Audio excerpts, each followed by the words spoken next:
चाचा शकूर की बेटी आमना जो कॉलेज की तलबा हैं, ऑनलाइन क्लासेस की वजह से रात देर तक पढ़ाई करती और सुबह अपनी क्लास शुरू होने से 5 मिनट पहले उठ के लैपटॉप के आगे बैठ जाती।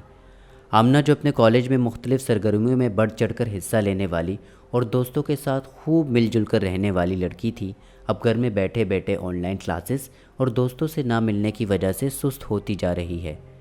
सुस्ती का ये आलम है कि आमना का बिस्तर से उठने को जी नहीं चाहता। कहने को तो वो लैपटॉप इस्तेमाल करती नज़र आती है, मगर उस पर भी सारा दिन यूं ही गुजार देती हैं। अम्मा के साथ काम ना करवाना, यहाँ तक कि खाना भी अपने रूम में ही खाना और किसी की आवाज़ देने पे मुंह बना लेना और रात रात भर जागना, यही सब आमना का रोज़ाना का मामूल हो गया था। चाचा शकूर और उनकी बेगम आमना के इस मामूल से काफ़ी परेशान थे, लेकिन समझ नहीं पा रहे थे कि आखिर आमना को हुआ क्या है। वो तो काफ़ी हंसने खेलने वाली लड़की थी।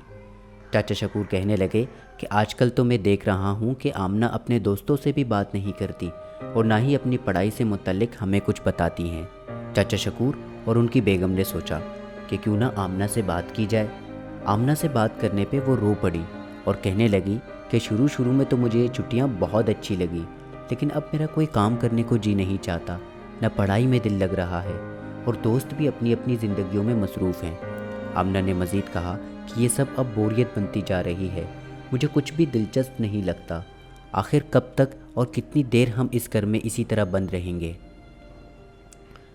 चाचा शकूर और उनकी बेगम को समझ आया कि उनकी बेटी जो मुख्तलिफ सरगर्मियों में हिस्सा लेती रहती थी, अब घर में बंद हो जाने की वजह से सुस्त और तन्हा महसूस करने लगी हैं। आमना की बात सुनकर अम्मा ने कहा कि घर में डर के बैठने को किसने कहा है, हमें तो बस एहतियात से रहना है। इसी एहतियाती तदाबीर के साथ क्यों ना तुम मोहल्ले वालों के लिए कुछ करो।